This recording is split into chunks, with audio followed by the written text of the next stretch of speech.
This is a CBC podcast. During the last several weeks, we've seen flights and transit routes cancelled, restaurants close again, and hospitals short-staffed due to the record numbers of workers infected by or exposed to COVID-19.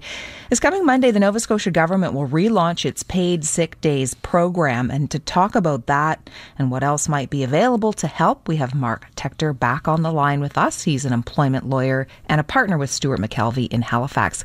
Good morning, Mark. Welcome back. Morning, Portia. How are you? I'm doing fine, all things considered, and I hope the same for you. I know a lot of people will be wondering about this paid sick leave program and counting on it. Remind us how it will work when it starts on Monday. Yeah, so the information in relation to the Nova Scotia program is to come out on next Monday. So I'm imagining the information from the government so far is that it's going to look like the program that was launched back in our last wave in May of last year, which essentially is a complement to the federal program. So if we look at the federal programs maybe first, you've got a number of programs under the recovery program, the federal recovery program. So, and if people want information on that, you just can Google the Canada's COVID-19 Economic Response Plan. One of the benefits available under the federal program is the Canada Recovery Sickness Benefit. So that's a payment of $500 a week. And all these programs, by the way, are sort of the evolution of the CERB program that started up originally. And now if you go and you look at these programs for individuals and businesses, because there's a lot of support for businesses as well, or different supports available for businesses, they're all broken down into different categories, one of which is the Canada Recovery Sickness Benefit. And that applies, though, if you miss more than 50% or more of your work week. So if you're out for 3 of your 5 work days, you'd be looking at the Canada Recovery Sickness Benefit. And I mention that because the provincial program is intended and was designed at least back in May of last year, and we imagine that it will be the same when it's relaunched, would cover the circumstances where an employee is out for less than 50% of their work week. Okay. So if they lose a couple of days, then they could also be eligible for how much? Is it $500 a week as well or less?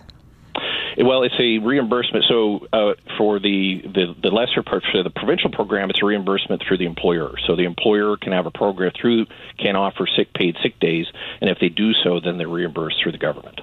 So this is contingent on your employer participating? Yeah. And they need to sign up for this or apply on your behalf?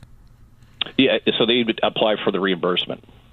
Okay. They give it and reimburse through the program. And that's, again, more information is going to be launched on Monday. And so we're looking forward to seeing what that looks like.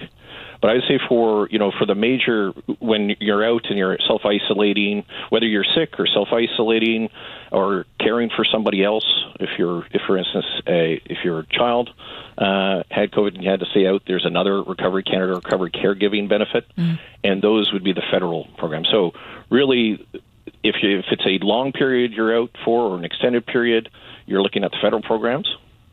If it's a shorter period of time, you might go through your employer, and your employer might be then reimbursed once they submit, the proper information and documentation. And Mark, is it clear to employers who might be applying provincially whether they're eligible, or do they need to go through the website and see all of the conditions that the province might have this time around?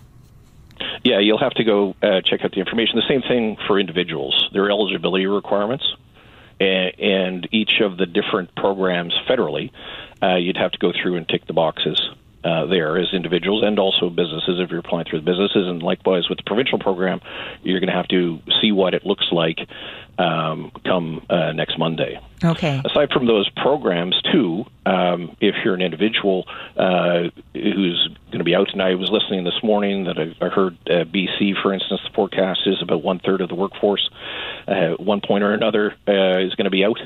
And that is certainly something that, as an employment lawyer, we're dealing with, and our clients are dealing with. People are being affected by.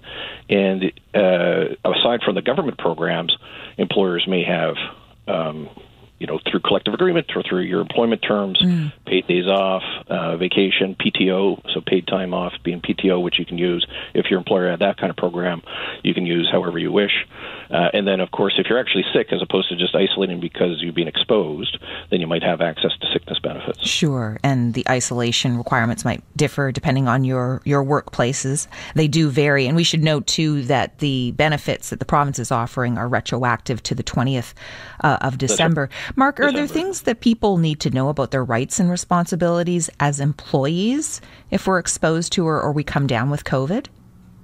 Well, the rights and responsibilities, I think you've heard a lot from Dr. Strang as far as the shift perhaps in more of an individual responsibility and doing contact tracing and this kind of thing. So I think everyone, employers, employees, have responsibilities to everybody else to ensure safety, health, and not only legal requirements under occupational health and safety, but just sort of community requirements to take care of one another.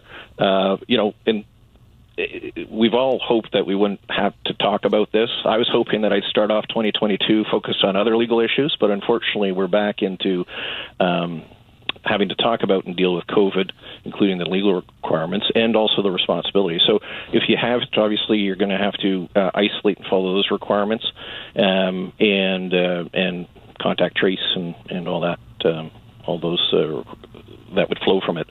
Also, I'm expecting, and I don't think this is too much news because Dr. Strang was talking about it last time on Monday at the news conference, is a review of whether you have to isolate for 10 or 5 days. A lot of provinces have shifted to 5 days. And so that I would think would be probably part of the announcement later on today. And might affect the details of the provincial program as well.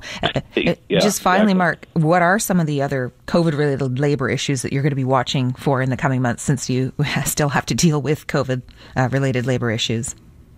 Yeah, the work shortages will be, people will have to be dealing with that.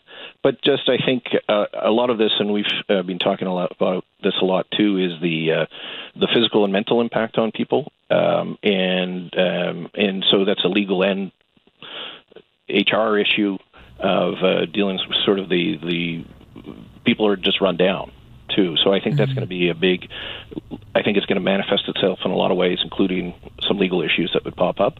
The big thing that we had in the fall were the mandates for vaccination, and largely what we've seen on that front has been largely positive reception and adopting of those policies. And there's been some legal challenges on that front. They're probably going to continue, but so far they've been overall in favor of those policies.